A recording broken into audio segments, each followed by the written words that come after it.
அப்போ கடைசி நேரத்துல வந்துட்டீங்களே, தொகுதி கொடுக்க முடியாத ஒரு நிலை இருக்கு அப்படின்னு சொல்லும் பொழுது, தொகுதி கொடுக்காவிட்டாலும் பரவாயில்லை, ஆட்சி மாற்றத்துக்கு நீங்கள் சரியான ஒரு இடத்துக்கு வர வேண்டும், திமுக ஆட்சியை கைப்பற்ற வேண்டும் என்ற அடிப்படையில நிபந்தனையற்ற ஒரு ஆதரவு கொடுத்தவங்க தெரியும். கட்சியுடைய நலனை பற்றி நம்ம கவலைப்படுறோம், ஆனா நாடு இல்லாததுல கட்சியை நடத்த முடியுங்கிற அடிப்படையில உறுதியாக அந்த முடிவு எடுத்தோம். முடிவெடுப்பதற்கு முன்பாக என்னுடைய மாவட்ட செயலாளர்கள், கட்சியுடைய முன்னணியினர், செயல் வீரர்கள்ட்ட நாங்க பக்குவம் எடுத்து வச்சோம். தினமும் நூற்றுக்கணக்கான பாஜக களத்துல இறங்கி கொடிகளோட பிரச்சாரத்துக்கு போக ஆரம்பிச்சிட்டாங்க. இது நாங்களே எதிர்பார்க்கல, இவ்வளவு உற்சாகம். எந்த அளவுனா திமுக தலைமையிலான கூட்டணி கட்சியினரை பாஜகவினுடைய அந்த வருகையை கொண்டாட ஆரம்பிச்சிட்டாங்க. நான் மறுக்கலையே, எங்க பல அதான் சொல்ல வரேன். இப்ப நான் என்ன சொல்ல வரேன்னா, ரெண்டு தேசிய கட்சிகளும் ஜனநாயகத்தை படுகொலை செஞ்சிருக்குன்னு நான் சொல்ல வரேன். உண்மை. ரெண்டு தேசிய கட்சிகளும் சிறுபான்மையினர் வஞ்சிருக்குன்னு நான் சொல்ல வரேன். ஒரு விஷயம், இந்த கருத்துல எனக்கு சின்ன முரண்பாடுகள் இருந்தாலும் பெருமளவுல உடன்பாடு இருக்கு. ஏன்னு சொன்னோம்னா, பல தவறுகளை காங்கிரஸ் அறிமுகப்படுத்துச்சு. ஆனா காங்கிரஸ் அறிமுகப்படுத்த தவறுகள் என்னன்னு சொன்னோம்னா, ஒரு ஆளை நடந்து போய்கிட்டு இருக்கும்போது தள்ளி விடுறது மாதிரிதான் இருந்துச்சு. ஆனா பாஜகவினர் அதை டெவலப் பண்ணி எடுத்த தவறுகள்னு சொன்னா, ஒரு ஆளை குடியில தள்ளி அவன் மேல விடுறது மாதிரி இருந்துச்சு. இதுதான் வித்தியாசம். நீங்க கட்சி நடத்துறீங்க, அவங்க இந்த நாட்டை நிம்மதியா இருக்கணும்னு நினைக்கிறாங்க. மக்களுடைய மனநிலை, அந்த மக்களுடைய மனநிலை இவ்வாறு இருக்கின்ற பொழுது இதை நம்ம யாருக்கும் சொல்லி இருக்க கூடாது. ஏன் நீங்க சீமான் ஓட்டு போடல அப்படின்னு சொல்லி கேட்கறதுல நியாயம் இல்லை. எந்த நிலையில் இந்த நாடு இருக்கிறது, அந்த நிலையில் நாட்டை பாதுகாப்பதற்கு எந்த முடிவு சரியாக இருக்கு என்ற அடிப்படையில் மக்கள் ஒரு அரசியல் கட்சி நடத்துற நீங்க அரசியல் கருத்துக்களை முன்வைங்க, அரசியல் ரீதியா மக்களை விழிப்புணர்ச்சி கொடுங்க. கலாச்சார பண்பாடு மதம் சார்ந்த விஷயங்களை தலையிடாதீங்க. அதை இப்படி போடுங்க, அதை இப்படி போன மாத்துங்க அப்படின்னு சொல்லி தேவையற்ற குழப்பங்களை பிரச்சனை தான் உருவாகும். அதை நாம் தமிழர் கட்சி தவிர்த்துக்கிறது. சாதி, மத, மொழி, இனப்பேதமின்றி இந்த நாடு அமைதியாக இருக்க வேண்டும், எல்லோருக்கும் எல்லாம் கிடைக்க வேண்டும், மகிழ்ச்சியும் சுபிட்சமும் பெருக வேண்டும், எதிர்கால சந்ததியினர் நிம்மதியான ஒரு வாழ்க்கையை நோக்கி நகர வேண்டும் என்று சொன்னால், இப்பொழுது நாம் சிந்தாமல் சிதறாமல் இந்தியா கூட்டணியை ஆதரிக்க வேண்டும். செய்திகள் நேயர்களுக்கு வணக்கம். இன்று நாம் சந்திக்க இருக்கும் சிறப்பு விருந்தினர் மனிதநேய ஜனநாயக கட்சியினுடைய தலைவர், முன்னாள் நாகப்பட்டினத்தினுடைய சட்டமன்ற உறுப்பினர், மரியாதைக்குரிய திரு தமிமுன் அன்சாரி அவர்கள் நிகழ்ச்சிக்கு உங்களை அன்போடு வரவேற்கின்றோம் சார். மகிழ்ச்சி, வாழ்த்துக்கள். 2019 நாடாளுமன்ற தேர்தல், 2021 சட்டமன்ற தேர்தல் நிபந்தனையற்ற ஒரு ஆதரவு கொடுத்திருந்தீங்க திராவிட முன்னேற்ற கழகத்திற்கு. அதன் பிறகு எடப்பாடியார் அவர்கள் பாரதிய ஜனதா விட்டு வெளியே வந்த பிறகு அவரை சந்திச்சு நீங்க ஒரு வாழ்த்தெல்லாம் தெரிவிச்சிருந்தீங்க, பாரதிய ஜனதா விட்டு வெளியே வந்தீங்க அப்படின்னு சொல்லி நாமெல்லாம் எதிர்பார்த்தோம். சரி, திரு தமிமுன் அன்சாரி அவர்கள் அதிமுக கூட்டணி தான் அவருடைய நாடாளுமன்ற தேர்தலில் அங்க வைப்பாரு அப்படின்னு நினைச்சிட்டு இருந்தோம். ஆனா ஒரு சர்ப்ரைஸா ஒரு திடீர் முடிவா திராவிட முன்னேற்ற கழகத்துக்கு நம்ம இறுதி ஆதரவு கொடுத்திருக்கோம். என்ன காரணம்? நம்முடைய நாட்டில் கடந்த 10-20 வருடங்களாக அரசியல் என்பது சேவைக்கானது, மக்களுக்கானது என்ற நிலை கொஞ்சம் கொஞ்சமாக மாறி, அது சந்தர்ப்பவாதமும் பிழைப்புவாதமும் நிறைந்ததாக மாறிவிட்டது என்ற குற்றச்சாட்டு பரவலாக இருப்பதை நீங்கள் எல்லாம் அறிவீர்கள். இந்த இக்கட்டான ஒரு தருணத்தில் தான் புதிய பாதை புதிய பயணம் என்ற பெயரிலே நாங்கள் முழக்கங்களை முன்வைத்து சமூக நீதி, சமூக நல்லிணக்கம், சமத்துவ ஜனநாயகம் என்ற கோட்பாடுகளை விவரித்து கட்சியை நாங்கள் வெற்றிகரமாக நடத்தி வருகின்றோம்.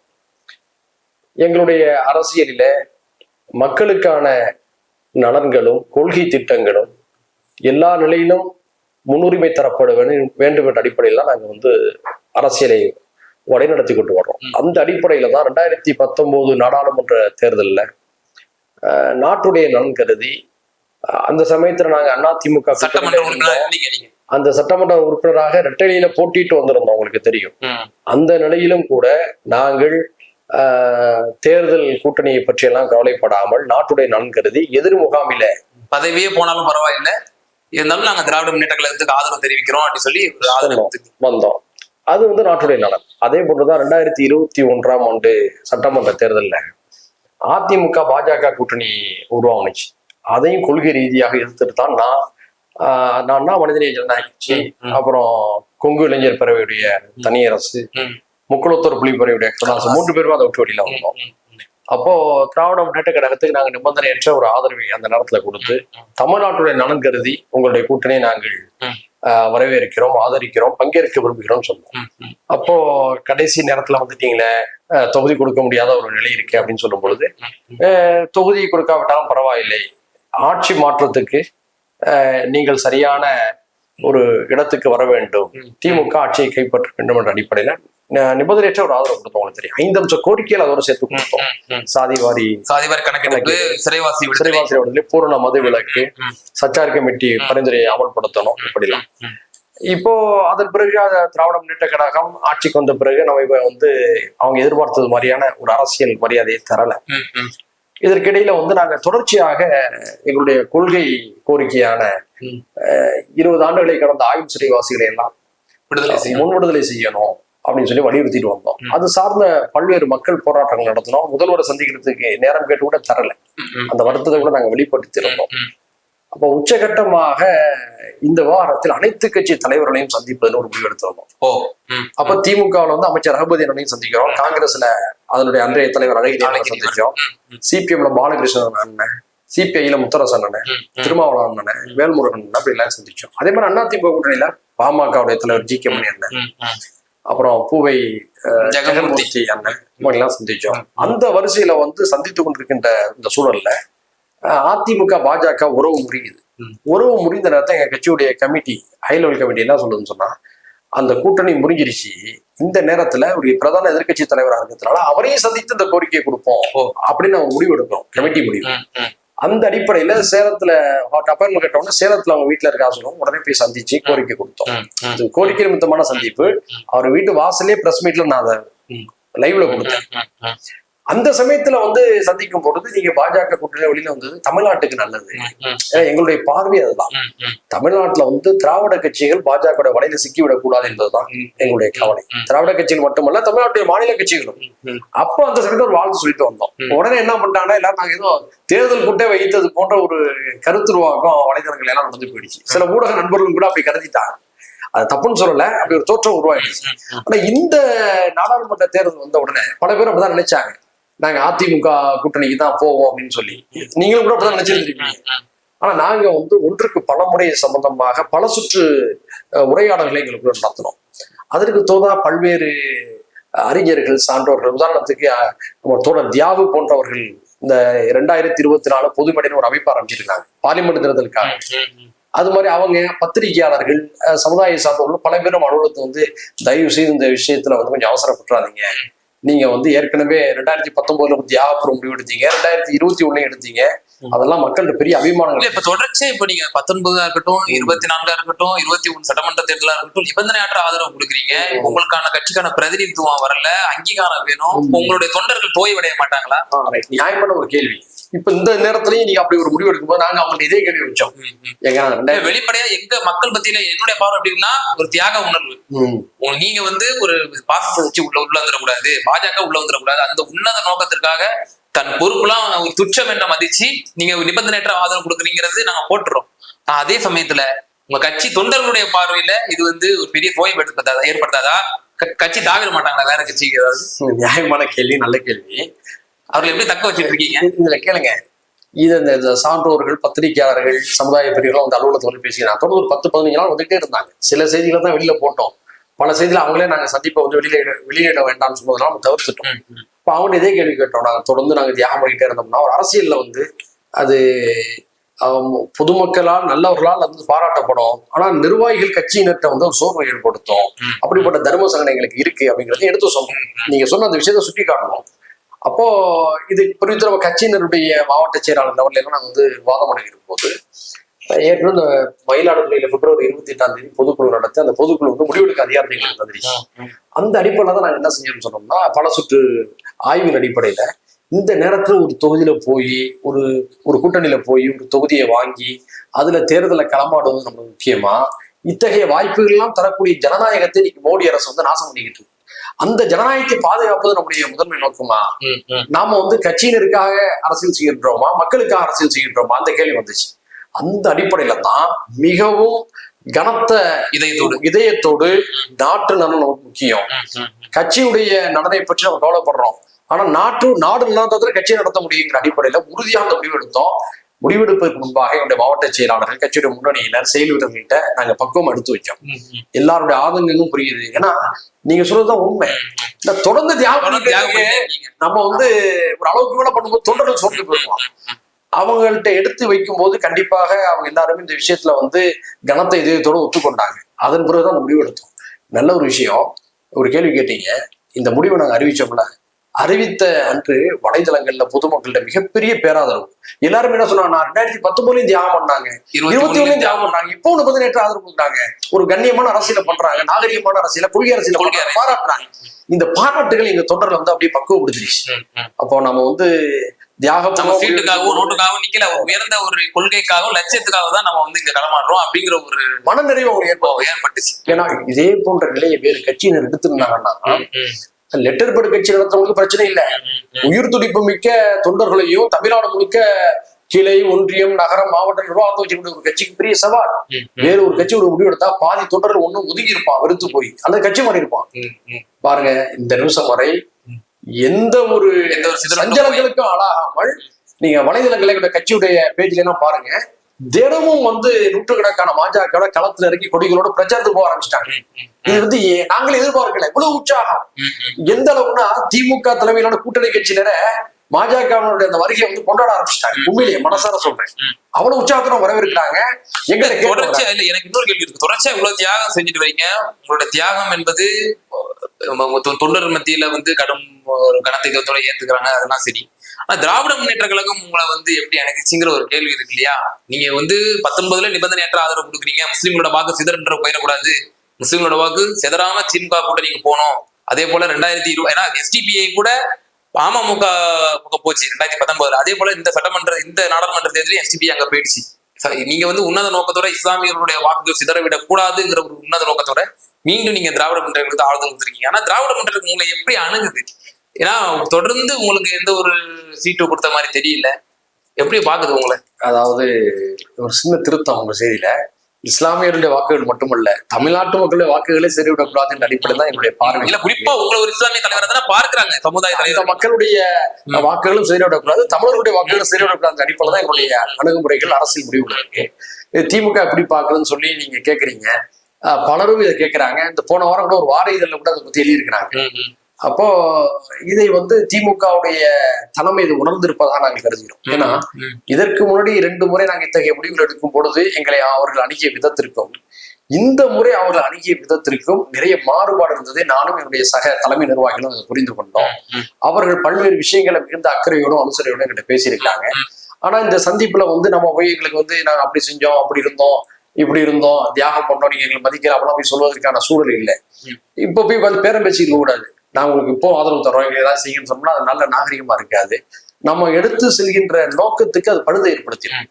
அதனால வந்து நல்ல அடிப்படையில பல்வேறு விஷயங்களை புரிந்துணர்வு அடிப்படையில அவங்க பேசிக்கொண்டோம். ஆனா எந்த ஒரு இதை பேசல. ஆனா நிச்சயமாக இந்த முறை திமுகவினர் வலதுசாரி ஜனநாயக கட்சியுடைய தொடர்ந்த 3 தியாகங்களை மதித்து உரிய அரசியல் அங்கீகாரத்தை வழங்குவார் நம்பிக்கை எங்களுக்கு இருக்கு. சட்டமன்ற தேர்தலையாவது சீட்டுகள் ஒதுக்குவாங்கிற ஒரு நம்பிக்கையோட தான் இந்த கூட்டணி நீங்க வச்சிருக்கீங்க. இந்த கூட்டணி தொழில்பூர்வமான முடிவு. தேர்தல் முடித்ததுக்கு பிறகு அதை பற்றி பேசலாம். இப்ப போய் பேசணும்னா அது நல்ல நாகரிகமா இருக்காது. இன்னொன்னு மக்கள் மோசம் சொல்லிக்கிறோம். அப்ப ஏதோ பேரம் பேசிட்டு போறாங்க போது தப்பா நடப்பாங்க. ஆனா இப்போதைக்கு வந்து இந்த தேர்தல் எப்படி அணுகிறது, களத்துல எப்படி ஒருங்கிணைந்து வேலை செய்யறது, மக்களை வெகு மக்கள் மனநிலையை வென்றெடுப்பது எப்படி, இதை போன்ற விஷயங்கள் நம்ம பேசிக்கிட்டோம். ஆனா நிச்சயமாக இந்த ஒரு கவலை எங்க கட்சியினருக்கு இருக்கு. இதற்கு முன்னாடி தியாகம் பண்ணக்கூடாது, தாங்காத இதயம் அப்படிங்கிற ஒரு அரசியல் கட்சி நடத்துறது காரணம் என்ன? அதிகாரம் தானே, அது நோக்கி பயணம் தானே. தப்பே இல்லை. எங்க தொண்டர்கள் நினைக்கிறது உங்களை போன்ற அப்படி கேள்வி தப்பே இல்லை, ஜனநாயகம் தானே. ஏன்னா ஒரு இயக்கமா இருந்துச்சுன்னா அரசியல் அதிகாரம் முக்கியமா இருக்காது. அரசியல் கட்சி என்பது அரசியல் அதிகாரத்தில் பங்கேற்பது. எங்களுடைய முடக்கங்களில் ஒன்று அரசியலில் பங்கெடுப்போம், அதிகாரத்தை வென்றெடுப்போம். அப்ப அது தொடர்ந்து நாங்க பண்ண முடியாது. ஆனா 2026 சட்டமன்ற தேர்தலில் இறைவனுடைய அருளா நாங்க உறுதியாக களமாடுறோம். காம்ப்ரமைஸ் கிடையாதுன்னு சொல்ல இந்த காரணம் உறுதியா, ஏன்னா 3 தியாகம் பண்ணிட்டோம் நாட்டுக்காக. இப்ப கட்சியை காப்பாற்றல. அப்ப வந்து 2026 இறைவனுடைய அருளால் நாங்க உறுதியாக களமாடுறோம். நீங்க பார்க்கத்தான் போறீங்க. ஓகே, திமுகவுடைய தேர்தல் அறிக்கையை பாத்தீங்களா? ஏன்னா தொடர்ச்சியா அவங்க எப்போ வைக்கக்கூடிய முழக்கங்கள் மாநில சுயாட்சி, மாநிலத்தினோட உரிமைகள், சிறுபான்மை நலன், இது சம்பந்தமான ஒரு அறிக்கை தான் வந்திருக்கு. இதே போல அறிக்கை தான் திரு எடப்பாடியார் அவர்களும் கொடுத்திருக்காரு. திமுகவோட அறிக்கையை நீங்க எப்படி பாக்குறீங்க? அதாவது இந்தியாவிலேயே மாநில கட்சிகளில், நான் தேசிய கட்சியில பற்றி சொல்லல, மாநில கட்சிகளில் ஒரு தேர்தல் அறிக்கையை வெளியிட்டு அதன் மூலமாக மக்களிடம் விவாதங்களையும் பரபரப்புகளையும் உருவாக்கக்கூடிய அரசியல் யுக்தி திமுகவோட மட்டும்தான் இருக்கிறது. சில தேர்தலில் திமுகவுடைய தேர்தல் அறிக்கை கதாநாயகனாக மாறிய நிகழ்வுகள்லாம் உண்டு. ஏன்னு சொன்னோம்னா மக்களுக்கு ஒரு நம்பிக்கை, இவங்க 100க்கு 100 அது நிறைவேற்றாங்களோ இல்லையோ, ஒரு 100க்கு 80% நிறைவேற்றி இருக்கிறாங்கிற நம்பிக்கையில அந்த தேர்தல் அறிக்கையின் மீது மக்களுடைய பார்வை இருக்கு. இப்போது கூட பாருங்களேன், அவங்க நீட் தேர்வுக்கு எதிரான நடவடிக்கையில உறுதியா இருக்கும்னு சொல்லி வாக்குறுதி கொடுத்திருக்காங்க. சிஏவை நீக்குவதற்கு நாங்கள் உரிய நடவடிக்கை எடுப்போம்னு சொல்றாங்க. இப்படி எண்ணற்ற அதே சிஏ சட்டத்துக்கு தான் 2019 சட்டமன்றத்துல முத்தமிழர் கலைஞர் அவர்களுடைய இந்த சட்டசபையில ஒரு ஒப்புதல் கொடுத்திருக்கிறாருல்ல, காங்கிரஸ் ஆட்சியில கொண்டு வரப்படுது. அதாவது காங்கிரஸ் ஆட்சியில் அறிமுகப்படுத்தப்பட்ட சிஏடைய சரத்துகள் வேறு, பாஜக ஆட்சியில் கொண்டு வரப்பட்ட சிஏடைய சரத்துகள் வேறு, ரெண்டுக்கு வித்தியாசம் இருக்குல்ல. அதுல அதே 2020 கொரோனாவுக்கு சற்று முன்னதாக திராவிட முன்னேற்ற கழகத்தினுடைய பொதுச் செயலாளர் மரியாதைக்குரிய திரு துரைமுருகன் அவர்கள் எல்லோ எஃப்எம்ல ஒரு பேட்டி கொடுத்திருக்காரு. சிறுபான்மை பாதிப்புலாம் இல்ல, இதன் நாங்க ஆதரிக்கிறோம்ன்ற மாதிரில ஒரு துணியில பேசியிருக்காரு. நீங்க அவர் துரைமுருகன் என்ன கருத்துல பேசுறாரு நான் கேட்கல. அதனுடைய தலைவருடைய முடிவு, அந்த கட்சியுடைய முடிவை தான் நம்ம பேசணும். ஒண்ணு. இன்னொன்று, சிஏ சட்டத்துல இந்தியாவில் இருக்கக்கூடிய மக்கள் பாதிக்கப்படுறாங்கன்னு யாருமே சொல்லல. இந்தியாவுக்கு வாழ்வதற்கு வருகை தரக்கூடிய மக்களுக்கு மத்தியில பேதங்கள் காட்டாதீங்க. அது அரசியல் சாசன சட்டத்துடைய 14வது பிரிவுக்கு எதிரானது. அதுல சாதி மத இனப்பேதம் எல்லாரையும் உள்ளடக்குங்க நம்ம சொல்றோம். என்ஆர்சி என்பிஆர் சட்டத்தை தான் நேரடியாக காங்கிரஸ் ஆட்சி கொண்டு வந்தது நீங்க மறுக்கல. நான் மறுக்கலையே. எங்க பல அதான் சொல்ல வரேன். இப்ப நான் என்ன சொல்ல வரேன்னா, 2 தேசிய கட்சிகளும் ஜனநாயகத்தை படுகொலை செஞ்சிருக்குன்னு நான் சொல்ல வரேன். உண்மை. 2 தேசிய கட்சிகளும் சிறுபான்மையினர் வஞ்சிருக்குன்னு நான் சொல்ல வரேன். ஒரு விஷயம், இந்த கருத்துல எனக்கு சின்ன முரண்பாடுகள் இருந்தாலும் பெருமளவுல உடன்பாடு இருக்கு. ஏன்னு சொன்னோம்னா, பல தவறுகளை காங்கிரஸ் அறிமுகப்படுத்துச்சு.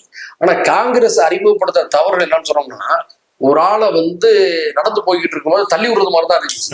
ஆனா பாஜகவினர் அதை டெவலப் பண்ணி எடுத்த தவறுகள்னு சொன்னா, ஒரு ஆளை குடியில தள்ளி அவன் மேல விடுறது மாதிரி இருந்துச்சு. இதான் வித்தியாசம். ஒரு ஆளை தள்ளி விட்டு காயம் ஏற்படுத்துவது தவறுதான். 2014 தனிப்பெரும் மெஜாரிட்டியோட காங்கிரஸ் இருந்திருந்தாங்க அப்படின்னா இந்த பாஜக ஆட்சியை விட மோசமா இருந்திருக்கு நீங்க சொல்ல மாட்டீங்களா? அது எனக்கு அப்படி சொல்ல மாட்டேன். கூட்டணி ஆட்சிங்கிறதுனால தானே அவங்க பம்பி போனாங்க, பிற கட்சிகளோட தயவு இருந்ததுனால தானே அவங்க இப்படி ஆட்சி பண்ணாங்க. இல்ல அப்படி சொல்ல முடியாது. ஏன்னா அந்த யூபி அரசாங்கத்துல, அந்த கோலேஷன் கவர்மெண்ட்ல மார்க்சிஸ்டுகள் இருந்தாங்க, இந்திய கம்யூனிஸ்ட் இருந்தாங்க, பல மாநில ஜனநாயக சக்திகள் இருந்தாங்க. அவங்கெல்லாம் இருக்கும்போது பல நல்ல உரிமையான செயல் திட்டங்கள், நாட்டு நலனுக்கான திட்டங்கள், சட்டங்கள்லாம் அப்பதான் கொண்டு வரப்படுது. வன உரிமை சட்டம், நிலம் கையகப்படுத்தும் இதுக்கு பரிகாரமாக இழப்பீட்டு தொகை அதிகப்படுத்தி கொடுப்பது, கல்வி உரிமை சட்டம். இஸ்லாமியர்கள் தொடர்ச்சியா வஞ்சிக்கப்பட்டிருக்காங்களே. அப்சல் குரு தூக்கிலிடப்பட்டது காங்கிரஸோட ஆட்சி காலத்துல தானே. நானும் சொல்லல, நான் காங்கிரஸ் புனிதம் சொல்லல. இந்த நேரத்தில் பாஜகவை வீழ்த்துவதற்கு வலிமையான மாற்று காங்கிரஸ், அவ்வளவுதான். காங்கிரஸ் வரலாற்று ரீதியா செய்த தவறுகளை பற்றி வாதிச்சோம்னா அது தனி டிபேட்டா வைக்கணும். நிறைய கோபங்கள் இருக்கு, சரியா? அந்த கோபங்களை வெளிக்காட்ட வேண்டிய தருணத்தில் நாம் இப்போது இல்லை. நான் காங்கிரஸ் மிக மிக சரியான முறையில் எல்லாத்தையும் செயல்படி நான் சொல்லவே விரும்பல. வழி இல்லை. யதார்த்தமான உண்மை என்னன்னு சொன்னா, இப்போதைக்கு பாஜகவுக்கு மாற்று காங்கிரஸ் தான். ஒரு விஷயம் நான் தெளிவான அரசியல் பேசுறாங்க. உண்மை, கம்யூனிஸ்டுகள் இந்தி பேசக்கூடிய மாநிலங்களில் இல்லாமல் போனதுதான் இந்தியாவுடைய அரசியலுக்கு ஒரு சாபக்கேடாக மாறிவிட்டது. அவங்க திரிபுரா, வெஸ்ட் பெங்கால், ஒரிசா, ஆந்திரா, தமிழ்நாடு, கேரளா, இந்த கடலோர பகுதியில தான் இருந்தாங்க. இந்தி பேசக்கூடிய மாநிலங்கள்ல பீகாருடைய கிழக்கு பகுதியில் எம்எல் கொஞ்சம் வலிமையா இருக்கிறாங்க, சிபிஐ எம்எல். மற்ற எல்லா இடங்கள்லயும் அவர் இல்லாமல் போனது 25 ஆண்டுகள் இருந்த வெஸ்ட் பெங்கால இப்ப காணாம போயிட்டாங்க சார் கம்யூனிஸ்ட். அதுக்கான கம்யூனிஸ்ட் பண்ண நந்திகிராமில் செய்த மாபெரும் தவறு அவர்களை அரசியலில் மாபெரும் பின்னடைவை சந்திக்க வைத்திருக்கிறார். புத்ததேவ் ஜோதி பாசை நிறைய அரவணைத்து அரசியல் செய்தார். புத்ததேவ் பட்டாச்சாரிய நந்திகிராம விவசாயிகளை பாதிப்படையக்கூடிய வகையில் முடிவெடுத்தாரு. அவருடைய விளைவை நீங்க மார்க்சிஸ்ட் அனுமதிக்கிறது வேதனையா இருக்கு நமக்கு. அதெல்லாம் அப்ப இந்தி பேசக்கூடிய மாநில கம்யூனிஸ்ட்ல ஒருவேளை வலிமையாக இருந்திருந்தால் இந்தியாவுடைய அரசியல் வேற மாதிரி போயிருந்திருக்கும். ஆனால் அந்த இந்தி பேசக்கூடிய மாநிலங்கள்ல காங்கிரஸ் கட்சி இருக்கு, மாநில கட்சிகள் இருக்கு. ஆனா அவங்க பெரிய தத்துவார்த்த ரீதியா கொள்கை ரீதியா செயல்படுறாங்கன்னு சொன்னா இல்ல. அதனுடைய விளைவு தான் நீங்க பாஜக அங்க கொடிநட்டிக்கிட்டு. அப்ப இத்தகைய சூழல்ல நம்ம காங்கிரஸ் இந்த நேரத்துல குதிரையிட்டு காங்கிரஸ் மீது குறைய சொல்லிட்டு இருந்தோம்னு சொன்னோம்னா அப்ப வேற என்னதான் தீர்வுங்கிற ஒரு கேள்வி வருதா இல்லையா? அதனாலதான் நான் சொன்ன ஒரு வழி இல்லாம காங்கிரஸ் ரோட்ல போய் இருந்தோம்னா சாலையில இப்படி தள்ளி விட்டுச்சு. தள்ளி விட்டு காயத்தை ஏற்படுத்திச்சு. ஆனா பாஜக அவனை படுகொடியில தள்ளி அவனால மணலி போட பார்த்துச்சு. ரெண்டு வித்தியாசம். அந்த ஆபத்தை விட லேசா தள்ளி விடக்கூடிய ஆபத்தை செய்த காங்கிரஸ் கொஞ்சம் பெட்டர் நான் முடிவு பண்றோம். இப்படிதான் நீங்க புரிந்து கொள்ளணும். நான் யாரையும் விமர்சிக்கல, காயப்படுத்தல. நீங்க கேட்ட கேள்விக்கு என்னுடைய பதில எளிமையான உதாரணம் மூலமா சொல்றேன். இப்ப தொடர்ந்து வந்து நம்ம இஸ்லாமிய இயக்கங்களா இருக்கட்டும், இப்ப நீங்களா இருக்கட்டும், இடஒதுக்கீடு, இஸ்லாமியர்களுக்கான இடஒதுக்கீடை வந்து நீங்க தொடர்ச்சியா வலியுறுத்திட்டு வர்றீங்க. அப்போதான் வந்து சமூக நீதி நிலைநாட்டப்படும் அப்படின்றதுதான் நம்ம இதை நிதர்சனமா பாக்குறோம். ஆனா இப்போ திராவிட முன்னேற்ற கழகம் வந்து இந்த சாதிவாரி கணக்கெடுப்பு எடுக்கிறதுல வந்து எப்பவுமே மத்திய அரசு வந்து அவங்க கை காட்டுறாங்க. மத்திய அரசு தான் எடுக்கணும், ஒன்றிய அரசு நாங்க வலியுறுத்துவோம். பீகார் மாநிலம் அதுக்கு நமக்கு முன்னுதாரணமா இருக்கு. ஆந்திர பிரதேஷ் எடுக்க தொடங்கிட்டாங்க. இப்ப நம்ம ஏன் வந்து எடுக்க நெருடலா இருக்கு? திராவிட முன்னேற்ற கழகம் தொடர்ச்சியா சமூக நீதி, சுயமரியாதை, நாங்க தான் வந்து அக்மா இருக்குன்னு சொல்றாங்க. ஆனா ஏன் உங்களுக்கு வந்து ஜாதிவாரி கணக்கெடுப்பு எடுக்க நெருடல் இருக்கு? இந்த முறையும் நீங்க வந்து வலியுறுத்திருக்கீங்களா திராவிட முன்னேற்ற கழகத்துக்கு? 2021 சட்டமன்ற தேர்தலில் எங்களுக்கு தொகுதி கிடைக்கிறங்க போது சரி மக்களுக்கான 5 கோரிக்கைகள் நிறைவேற்றணும்னு சொன்னோம். அந்த 5 கோரிக்கை இடையில ஒன்று வந்து சாதிவாரி இடஒதுக்கீடு. நான் சட்டமன்ற உறுப்பினராக இருந்த போதும் அந்த சாதியவாரி இடஒதுக்கீட்டை சட்டமன்றத்துல பேசினேன். நான் பேசினதை கேள்விப்பட்டு பாட்டாளி மக்கள் கட்சியுடைய நிறுவனர் ஐயா ராமதாஸ் அவர்கள் அலைபேசியில தொடர்பு கொண்டு என்னை வாழ்த்தினார். நல்ல ஒரு செய்தியை பேசுறீங்க. அவரு அந்த எதிரான கட்சி பாஜக கூட கூட்டணி வச்சிருக்கதான் வருத்தம் அளிக்குது. அதான் ரொம்ப அதிர்ச்சி அளிக்குது. வருத்தம் அளிக்கல, அதிர்ச்சி அளிக்குது. ஏன்னா அவர் சமூக நீதி பேசக்கூடியவர்ல. இல்ல, அவர் தொடர்ந்து பாஜக கூட்டணி தான் இருக்காரு. 14 இருக்கட்டும், 19 இருக்கட்டும், 24. அதானுங்க வருத்தம், அதிர்ச்சி அளிக்கிறது. அப்போ பேசுறாரு. சாதிவாரி இடஒதுக்கீடு என்பது எங்க கட்சியுடைய மிக முக்கியமான கொள்கை. இப்போ நாட்டுல பல சமூகங்கள் வஞ்சிக்கப்படுறது காரணமே இடஒதுக்கீட்டில் உரிய அதிகாரங்கள், நியாயங்கள் கிடைக்கப்படலாம். இது பீகார் முதல்வர் அந்த சமயத்தில் நிதிஷ்குமார் இருந்த போது தேஜஸ்வி யாதவ் துணையோடு, அது குறிப்பா அதுக்கு வந்து ராஷ்டிரிய ஜனதா தான் முதன்மை காரணம். அதை அங்க வந்து அமல்படுத்துறாங்க, ஆந்திராவில் அமல்படுத்திருக்காங்க. இப்ப நம்ம தமிழ்நாட்டில் என்ன சொல்றோம்னா, இந்தியாவிலேயே சமூக நீதி தத்துவங்களுக்கு வழிகாட்டிய மாதிரியா இருக்கு. கிட்டத்தட்ட 69% இடஒதுக்கீடு நம்ம தமிழ்நாட்டுல தான் இருக்கு. திமுக அதுல செய்யற நெருடல் காட்டுது. அதனாலதான் நான் என்ன சொல்றேன்னு சொன்னோம்னா, இப்படிப்பட்ட படிக்கு திமுக ஆளாகிவிடக் கூடாது. அந்த அடிப்படையில நிச்சயமாக மீண்டும் நாங்கள் வலியுறுத்துவோம். முதல்வரை சந்திக்கும் போது நிச்சயமா அந்த கோரிக்கை எடுத்துவோம். ஏன்னு சொன்னோம்னா, இப்போ முஸ்லீம்களுடைய இடஒதுக்கீடு உயர்த்தணுங்கிறீங்க, ஒவ்வொரு சமூகமும் அப்படி அந்த கோரிக்கை வைக்கிறது. இதுக்கு ஒரே தீர்வு என்ன? மக்கள் தொகை கணக்கெடுப்ப சாதி வாரியாக, மத வாரியாக தெளிவாக எடுத்து அவரவர் மக்கள் தொகைக்கு ஏற்ப அரசு வேலை வாய்ப்புகளில் இடஒதுக்கீட்டை பகிர்ந்தளித்தல். இது ஒண்ணுதான் உண்மையான சமூக நீதியா இருக்கும். தயவு செய்து திராவிட முன்னேற்ற கழகத்துடைய அரசு, மாண்புமிகு முதல்வர் அண்ணன் தளபதியார் அவர்கள் தயவு செய்து மக்களுடைய இந்த உணர்வுகளை புரிந்து கொண்டு செயலாற்ற வேண்டும். செயலாற்றுவார் என்ற நம்பிக்கை இருக்கு. நாங்களும் நிச்சயமா வலியுறுத்துவோம். இப்போ சாதிவாரி கணக்கெடுப்பு பத்தி பேசுவோங்க. இப்ப அதை எடுத்துட்டோம் அப்படின்னா முறையான இடங்கள் ஒதுக்க வேண்டியது வரும். அந்த சமூகத்துக்கான பிரதிநிதித்துவம் கொடுக்க வேண்டிய நிர்பந்தத்துக்கு திமுக உள்ளாகிடும். அதனாலதான் எடுக்காம இருக்குங்கிற ஒரு குற்றச்சாட்டு திராவிட முன்னேற்ற கழகத்தின் மீது வைக்கப்படுது. இப்போ இந்த நாடாளுமன்ற தேர்தலில் 21 நாடாளுமன்ற உறுப்பினர்கள் அறிவிச்சிருக்காங்க. அதுல ஒரு சிறுபான்மையினர் கூட இல்ல, குறிப்பா இஸ்லாமியர்கள் இல்ல. இது பற்றி எப்படி பாருங்க? உண்மைதான். அது வந்து சிறுபான்மை மக்கள் ஏற்கனவே அரசியலில் சவள பிள்ளைகளாக இருக்கிறாங்க. அது குறிப்பாக இந்த 10 ஆண்டு கால பாஜக ஆட்சியில அவங்களுக்கு மிகப்பெரிய அவநம்பிக்கை ஏற்பட்டு போயிடுச்சு. நாம இன்னைக்கு வாழ்றோம், நாளைக்கு நம்ம பிள்ளைகளுடைய நிலை என்னவாகும், பேர பிள்ளைகளுடைய நிலை என்னவாகும், நம்ம சொத்து வாங்கி சேகரிக்கிறோம், அந்த சொத்துலாம் நமக்கு உரித்தானதாக இருக்குமா, நமக்கெல்லாம் வேலை வாய்ப்பு எல்லாம் இங்க வந்து கிடைக்குமா, வாக்களிக்கக்கூடிய உரிமையாவது கிடைக்குமாங்கிற ஒரு அச்சம்லாம் பரவலாக ஏற்பட்டுச்சு. இதற்கு காரணம் பாஜக அரசுடைய 10 ஆண்டு கால தவறான அணுகுமுறைகள், நடவடிக்கைகள். இந்த நிலையில தான் மாநில கட்சிகளின் மீது, அவர்கள் மீது அக்கறை காட்டக்கூடிய கட்சிகளின் மீது அவர்கள் நம்பிக்கை வைக்கிறாங்க. அப்படி அந்த கட்சிகளின் மீது நம்பிக்கை வைத்து தங்களுடைய நலனை பாதுகாக்கக்கூடியவர்களாக இவர்கள் இருப்பார்கள் என்ற முடிவுல தான் வாக்குகளை செலுத்துறாங்க. அப்படிப்பட்ட அந்த மக்களுக்கு குறைந்தபட்ச அரசியல் உரிமைகளை வந்து கொடுக்கறது வந்து பெரிய கட்சிகளுடைய கடமை. நான் திமுக மட்டும் சொல்லல, அதிமுகவாக இருக்கட்டும், காங்கிரஸாக இருக்கட்டும், இதர ஜனநாயக சக்திகளாக இருக்கட்டும், சமூக நீதி, மதச்சார்பின்மை பேசக்கூடிய அனைத்து ஜனநாயக கட்சிகளையும் உள்ளடக்கி தான் நான் சொல்றேன். உங்க கட்சியில யாருக்கு சீட்டு கொடுக்கணுங்கிறத வலியுறுத்தக்கூடிய உரிமை அந்த கட்சிக்கு வெளியில இருப்பவர்களுக்கு இல்லை. இது யதார்த்தம். ஆனால் தார்மீக அடிப்படையில ஒரு கவன ஈர்ப்புக்காக கோரிக்கை வைப்பது என்பது தவிர்க்க முடியாத ஒன்று. அந்தந்த கட்சிகள் தான் அடுத்தவர்கள் சொல்வதற்கு முன்பாகவே ஏன் நம்ம அந்த மக்களுக்கு ஒரு பிரதிநிதித்துவம் கொடுக்கக்கூடாது அப்படிங்கிற எண்ணத்தை வளர்த்துக்கணும். இது வந்து ஜனநாயகத்தை வந்து மேலும் சிறப்பிக்கக்கூடியதாக இருக்கும். சமண பிள்ளைகளாக இருக்கக்கூடிய நம்பிக்கை இருந்த நிலையில் வாழக்கூடிய அந்த மக்களுக்கு இதெல்லாம் சின்ன சின்ன ஆறுதல். இதுல கூட வாய்ப்பு இல்லைங்கும் போது அந்த மக்களுக்கு ஒரு மன ரீதியான ஒரு தொய்வு ஏற்படுதா இல்லையா? அப்ப அந்த தொய்வை சரி செய்யக்கூடிய ஜனநாயக கடமை இவர்களுக்கு தானே இருக்கு. இந்த பெரிய கட்சிகள் தானே செய்யணும். அந்த அடிப்படையில இந்த கட்சிகள் எல்லாமே இதை வந்து கவனத்தில் எடுக்கணும். திமுக இந்த முறை 2019 தேர்தலையும் இஸ்லாமியர்களுக்கு இடஒதுக்கீடு பாக்குறோம். இந்த முறையும் இஸ்லாமியர்களுக்கு சீட்டு. மீண்டும் சொல்றேன், திமுகவில் யாருக்கு எந்த ஜாதிக்கு எந்த நபருக்கு கொடுக்க வேண்டும் என்று முடிவெடுக்கக்கூடிய உரிமை அந்த கட்சியோட தலைமைக்கு தான் உண்டு. அதான் ஜனநாயகம், அதான் முறையும் கூட. அடுத்தவர்கள் விமர்சிக்க கூடாது. ஆனா கோரிக்கை வைக்கிறேன். பிற கட்சிகளோட நம்ம திராவிட முன்னேற்ற கழகத்தை அந்நியப்படுத்தி நம்ம பார்க்கணும். திராவிட முன்னேற்ற கழகம் என்பது சும்மா சமூக நீதி காலகாலமா பேசிட்டு வர்றாங்க. இஸ்லாமியர்களுக்கு நாங்க தான் அறன்னு சொல்லி மற்ற கட்சிகள் கூட அந்த மாதிரி இது எடுத்துக்கல, அக்மார்க் எடுத்துக்கல. இவங்க வந்து சொல்றாங்க, கிளைம் பண்றாங்க. கேள்வி மூலமாக என்ன வருதுன்னு சொன்னோம்னா, அவர்களுக்கு அதிகமான உரிமை இருக்கல்லவா, அதிகமான கடமை இருக்கல்லவா அப்படிங்கிற அடிப்படையில் நீங்க சொல்றீங்க. நான் அதான் சொல்றேன், உங்க கட்சியில யாருக்கு கொடுங்கன்னு சொல்றதுக்கு எங்களுக்கு உரிமை இல்லை. ஏன்னா நம்ம அந்த கட்சியில இல்லை, தோழமைகள் தான், நம்ம கூட்டணிகள் தான். ஆனா அந்த கட்சியுடைய தலைமை இனிவரும் காலங்களில் சட்டமன்றத்தில் அந்த கட்சியில இருக்கக்கூடிய முஸ்லிம்களுக்கு அதிகமான வாய்ப்புகளை கொடுக்கணும். நாடாளுமன்ற தேர்தலில் ஒரு பிரதிநிதி தான் அந்த கட்சியிலிருந்து நேரடி உறுப்பினர் கொடுக்கணுங்கிறது நம்மளுடைய விருப்பம். அவர் நிச்சயமா பரிசீலிக்க வேண்டும். இதை நம்ம வந்து பெரிய சண்டை சச்சரவாக்கிறதை விட அவர் அருகில் இருந்து அமர்ந்து எடுத்து வைப்பது நல்லதாக இருக்கும். அடுத்த சந்திக்கக்கூடிய வாய்ப்பு வரும்போது நம்ம அதை நிச்சயமா எடுத்து வைப்போம். ஓகே, இப்போ நம்ம பாக்குறோம், சீமான் அவருக்கு நாம் தமிழர் கட்சியில வந்து அவங்க வேட்பாளர் அறிவிச்சிருக்காங்க. எல்லா சமூகத்துக்குமான பிரதிநிதித்துவத்தை கொடுத்திருக்காங்க. 20 பெண்கள் 20 ஆண்கள், குறிப்பிடத்தக்க விஷயமா அதை நம்ம பார்க்கிறோம். சோ இஸ்லாமிய இயக்கங்கள் ஏன் சீமான் அவர்களுக்கு ஆதரவு தெரிவிக்க கூடாது, அவர் பின்னாலே ஏன் நம்ம வந்து பயணிக்க கூடாதுன்ற ஒரு கேள்வி இருக்குல்ல.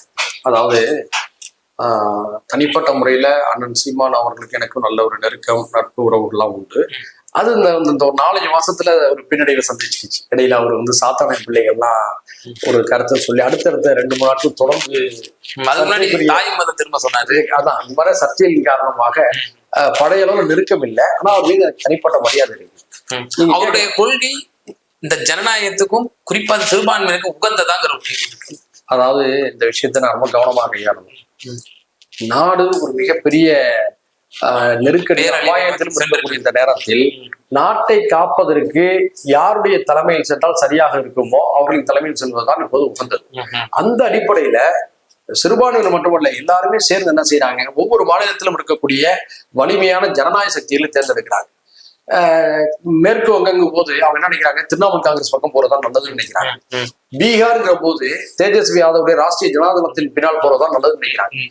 உத்தரப்பிரதேசங்கும் போது அவர் அகிலேஷ் யாதவுடைய சமாஜ்வாதி கட்சியின் பின்னால் போறதான் நல்லது நினைக்கிறாங்க. அப்படிதான் தமிழ்நாட்டுல இப்போது திமுக தலைமையினர் இந்தியா கூட்டணி பின்னால் செல்வதுதான் சிறந்தது, நல்லது என்ற அடிப்படையில் அவர்களுக்கு தான் வெற்றி வாய்ப்பு இருக்கு. ஆமா, வலுவான மாற்று வாக்குகள் சிதறக்கூடாதுன்னு நினைக்கிறாங்க. அதனால வந்து மற்றவர்களும் அவங்க வந்து விரும்பல, இழிவுபடுத்துறாங்க அப்படின்னு சொல்லி யாரும் கருதி கொள்ள வேண்டியது இல்லை. இந்த நாட்டுல ஒவ்வொருவரும் கட்சியை ஆரம்பிக்கக்கூடிய உரிமை இருக்கு, கொள்கைகளை பேசக்கூடிய உரிமை இருக்கு, களத்துல நிற்கக்கூடிய உரிமை இருக்கு, வாக்குகளை கேட்கக்கூடிய உரிமை இருக்கு. ஆனால் எல்லாருமே தங்களுக்கு தான் ஓட்டு போடணும்னு சொல்லக்கூடிய உரிமை யாருக்குமே இல்லை, எந்த கட்சிகளுக்குமே இல்லை. மக்கள் அதை முடிவு செய்யறாங்க. அந்த வகையில மக்கள் என்ன செய்யறாங்க, தேசிய அரசியலில் திமுக தலைமையிலான இந்தியா கூட்டணி தான் சரியான மாற்று வாய்ப்பாக இருக்க முடியும் அடிப்படையில தமிழ்நாட்டுல அந்த கூட்டணியை வலிமையை ஆதரிக்கிறாங்க. அப்படி ஆதரிக்கின்ற போது அந்த மக்கள் நீங்க விமர்சிக்க முடியாது. ஏன்னா நீங்க கட்சி நடத்துறீங்க, அவங்க இந்த நாட்டை நிம்மதியா இருக்கணும்னு நினைக்கிறாங்க. மக்களுடைய மனநிலை, அந்த மக்களுடைய மனநிலை இவ்வாறு இருக்கின்ற பொழுது இதை நம்ம யாரும் குறை சொல்லி இருக்க கூடாது. ஏன் நீங்க சீமானுக்கு ஓட்டு போடல அப்படின்னு சொல்லி கேட்கறது நியாயம் இல்லை.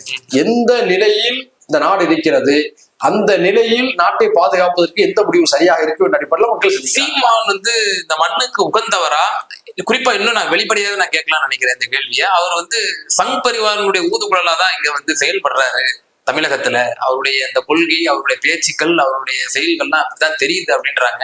இது பற்றி உங்களோட பாருங்க. இது பற்றி எனக்கு எந்த ஆதாரங்கள் இல்லாம நான் வந்து கருத்து கூறக்கூடாது. ஏன்னா கட்சியுடைய தலைவர் வட மாவட்ட மாநிலங்கள்ல வந்து கர்வாப்சின்றாங்க ஆர்எஸ்எஸ் காரங்க, தாய் மதம் திரும்புங்கிறாங்க. இந்து மதம் தான் நம்மளோட தாய் மதம், திரும்பி இஸ்லாமிய கிறிஸ்தவர்கள் நினைக்கிறாங்க.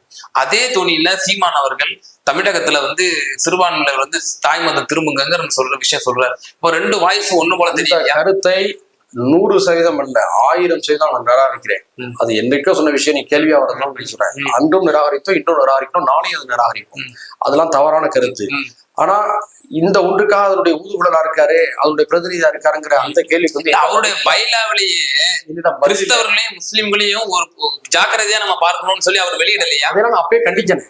யார் தொடர்ச்சியா இப்படி சொல்லும் பொழுது சங் பரிவாருடைய குரலா தானே தெரியுது நமக்கு. அது தெரியுது என்பது வேறு. நீங்க கேள்வி கேட்கலாம், நான் ஒரு கட்சியுடைய தலைவராக இருந்துகிட்டு நான் சொல்லக்கூடிய ஒரு கருத்து வந்து வெல்லும் அல்லது கொல்லும் பாங்கல்ல, அது மாதிரி இது ஆயிடக்கூடாதுனாலதான் நான் நம்ம கவனமா அந்த கேள்வியை நான் டீல் பண்றேன். இதற்கு வந்து நாம் தமிழர் கட்சியுடைய தலைவர் அண்ணன் சீமான் அவர்கள் தான் அதுக்கு வந்து சரியான விளக்கத்தை ஆணித்தரமா ஆதாரப்பூர்வமா கொடுக்கணும். அவர் என்ன சொல்றாரு, இந்துக்களை நான் அழைச்சேன் அப்படின்றாரு. நம்ம ஒரு வாதத்துக்கு அப்படியே வச்சுக்கிடுவோம். இந்துக்கள் ஏன் தாய் மதம் திரும்பணும், தமிழ் மதத்துக்கு ஏன் திரும்பணும், ஏன் அவர்கள் விரும்பிய மதமான கிறிஸ்தவத்துக்கோ இஸ்லாத்துக்கு ஏன் திரும்ப கூடாது அப்படின்ற ஒரு கேள்வி இருக்குல்ல. கண்டிப்பா. அதாவது ஒருவேளை அவர் தவறான கருத்து சொல்லியிருந்தா அதை திரும்ப பெறணும்னு சொல்லிட்டு போனா பிரச்சனை முடிஞ்சுல. அதுக்கு வெவ்வேறு விளக்கம் கொடுக்கும்போது இது போன்ற துணை கேள்விகள் இடத்தாலும் செய்யும். அதனால அது போன்ற கருத்துக்கெல்லாம் தேவையில்லை. என்னை பொறுத்தவரை என்னன்னா, இது போன்ற சர்ச்சைகள் எல்லாம் யாருமே தலையிடக்கூடாது. ஒவ்வொருவரும் அவர் மதத்தை பின்பற்றக்கூடிய உரிமை இருக்கு. அரசியல் களத்துல அரசியல் கட்சியே நடத்தல, அவர் ஒரு RSS மாதிரி ஒரு மடத்தை நடத்துறாரு. குறிப்பா வீர தமிழர் முன்னணின்னு ஒண்ணு வச்சு அதுல இஸ்லாமியர்கள் எல்லாம் உறுப்பினரா சேர்க்கிறாரு. அதுல காவடி தூக்க வைக்கிறாரு இஸ்லாமியர்கள் என்ற ஒரு குற்றச்சாட்டு வைக்கப்படுது. நான் சொல்றேன்ல, நான் தான் தெளிவா சொல்ல வந்தேன். ஒரு அரசியல் கட்சி நடத்துற நீங்க அரசியல் கருத்துக்களை முன்வைங்க, அரசியல் ரீதியா மக்களை விழிப்புணர்ச்சி கொடுங்க. கலாச்சார பண்பாடு மதம் சார்ந்த விஷயங்களை தலையிடாதீங்க. அதை இப்படி போடுங்க, அதை இப்படி போடுங்க, மாத்துங்க அப்படிலாம் சொல்லி தேவையற்ற குழப்பங்களை பிரச்சனை தான் உருவாக்கும். அதை நாம் தமிழர் கட்சி தவிர்த்துக்கிறது. ஒரு மேடையில சீமான் அவர்கள் சொல்றாரு, நான் தமிழம்னு ஒரு மதம் உருவாக்கிட்டேன், தமிழம்னு ஒரு மதத்தை உருவாக்கிட்டேன்ற ஒரு விஷயமும் சொல்றாரு. இதுல கிறிஸ்தவம் கிடையாது, இஸ்லாம் கிடையாது, நம்மளுடைய சமயம் கிடையாது, தமிழம்ங்கிற மதம் இதுல சைவம், ஆசிவகம், மாலியம் இதெல்லாம் உள்ளடங்கியது அப்படின்ற ஒரு விஷயம் சொல்றாரு. இந்த கருத்தெல்லாம் நடைமுறைக்கு துளியும் சாத்தியப்படாது. பேசுவதுக்கு வேணா நல்லா இருக்கும், பேஸ்புக்ல வேணா லைக் கிடைக்குமே தவிர நடைமுறைக்கு சாத்தியப்படும். ஓகே, இப்ப இறுதியான கேள்வி, இஸ்லாமிய இயக்கங்கள்லாம் சிதறுண்டி போய் இருக்கு, அதெல்லாம் ஒன்றிணைந்து எல்லாம் ஒன்றிணைஞ்சு எல்லாம் ஒன்னா நிக்கிற இருந்து ஏன் தேர்தல் களம் கண்டோம்னா இஸ்லாமியர்களுடைய அந்த எம்பவர்மெண்ட்ங்கிறது ஊர்ஜிதப்படுத்தப்பட முடியாது. இது ஒரு நல்ல எண்ணத்துல கேட்கக்கூடிய கேள்வி, ஆனா மிகப்பெரிய அபாயங்களை உருவாக்கக்கூடிய கேள்வி கூட. இந்த நாட்டில் இருக்கக்கூடிய முஸ்லிம் இயக்கங்கள்லாம் ஒண்ணு சேர்ந்தாங்கன்னா அது தேவையற்ற முறையில RSS கனவை நிறைவேற்றிக் கொள்வதற்கு வழிவகுத்து விடும். மிகப்பெரிய தவறானது, ஆபத்தான போகுது. அந்த கருத்துல எப்போதுமே உடன்பாடு இல்லை. எங்களுடைய கருத்து என்னன்னா, சமூக நீதி பேசக்கூடிய ஜனநாயக சக்தியில் ஒருங்கிணைய வேண்டும், அவற்றோடு சிறுபான்மையினர் ஒருங்கிணைய வேண்டும் என்று சொல்றோம். சிறுபான்மையினர் இயக்கங்கள் மட்டுமே தனித்து நின்று கூட்டணி அமைச்சு போடுறதாக இருந்தா 1947 முன்னாடி ஜின்னா எவ்வளவு பெரிய தவறு பண்ணாரு, முஸ்லீம் லீக் தனித்து போன சொல்லி. அந்த போன்ற பேரபாயங்கள் நாட்டை உருவாகிடும். அதெல்லாம் நம்ம துளியும் விரும்பவே இல்லை. இது ஜனநாயக நாடு, மதச்சார்பற்ற நாடு. இங்க ஜனநாயக சக்திகள் சமூக நீதியின் அடிப்படையில, அன்பின் அடிப்படையில, சமூக நல்லிணக்கத்தின் அடிப்படையில ஓரணியில இணைந்து நிற்கணும் என்பதுதான் எங்களுடைய கருத்து. இப்படி முஸ்லீம்கள் எல்லாம் ஒண்ணு சேரணும், வன்னியர் எல்லாம் ஒண்ணு சேரணும், தேவர்கள்லாம் ஒண்ணு சேரணும், தலித்துகள்லாம் ஒண்ணு சேரணுங்கிற போக்குகள் உருவாடினா நாடு நாடாக இருக்கு. அது இயற்கைக்கும் முறைக்கு எதிரானதுன்னு சொல்ல வரீங்க. மிகப்பெரிய ஆபத்தை உருவாக்கிடும். இத்தகைய நாங்க எங்களுடைய கட்சி தொடர்களை பக்குவப்படுத்துறோம், ஜனநாயகப்படுத்துறோம். இப்படி யாராவது சமுதாயமே ஒன்று பேச அதை ஆதரிக்காதீங்க, பெரிய ஆபத்துல போய் முடியும். இந்த வார்த்தையை கேட்கக்கூடிய ஒரு நடுநிலையான ஒரு இந்து சகோதரர் என்ன நினைப்பாரு? அவர் மனதிலேயே ஒரு அச்சம் ஏற்படுமா இல்லையா? அப்ப அவங்க சங்பரிவாரர்கள் பண்ற தவறதான் இந்த தரப்புலையும் பண்றாங்கிற கேள்வி வருமா இல்லையா? அதனால இந்த கேள்விக்கு நாங்க முற்றிலுமாக மாறுபடும். கேள்வி கேட்பதனுடைய நோக்கம் நல்ல நோக்கம், ஆனா இதற்கு பின்னால் இவ்வளவு பெரிய அபாயங்கள் இருக்கிறது என்பதை சுட்டிக்காட்டி பின்னணி வளர்க்குறீங்க. நாம என்ன சொல்றோம்னா, ஜனநாயகம், சமூக நீதி, நல்லிணக்கம் அடிப்படையில எல்லாரையும் ஒருங்கிணைப்போம், அதுல சிறுபான்மை மக்களும் அங்க வைக்கணும் அப்படிங்கிறத நம்முடைய பார்வை. ஓகே, இறுதியான ஒரு நிமிட காலம் எடுத்துக்கோங்க. இந்த நாட்டு மக்களுக்கும் ஜனநாயக சக்திகளுக்கும் இந்த வரக்கூடிய நாடாளுமன்ற தேர்தலில் எப்படி வாக்களிக்கணும் அப்படின்றது சம்பந்தமாக என்னுடைய குறுக்கீடு இல்லாம நீங்க பதிவிடலாம். சாதி, மத, மொழி, இனப்பேதமின்றி இந்த நாடு அமைதியாக இருக்க வேண்டும், எல்லோருக்கும் எல்லாம் கிடைக்க வேண்டும், மகிழ்ச்சியும் சுபிட்சமும் பெருக வேண்டும், எதிர்கால சந்ததியினர் நிம்மதியான ஒரு வாழ்க்கையை நோக்கி நகர வேண்டும் என்று சொன்னால் இப்பொழுது நாம் சிந்தாமல் சிதறாமல் இந்தியா கூட்டணியை ஆதரிக்க வேண்டும். ஆதரித்து அந்த வேட்பாளர்களுக்கு வாக்களிக்க வேண்டும், நாட்டின் நெருக்கடியிலிருந்து பாதுகாக்க வேண்டும். ஓகே, ரொம்ப நன்றி சார், உங்களுடைய நேரத்தை பயந்து நல்ல நோக்கம்.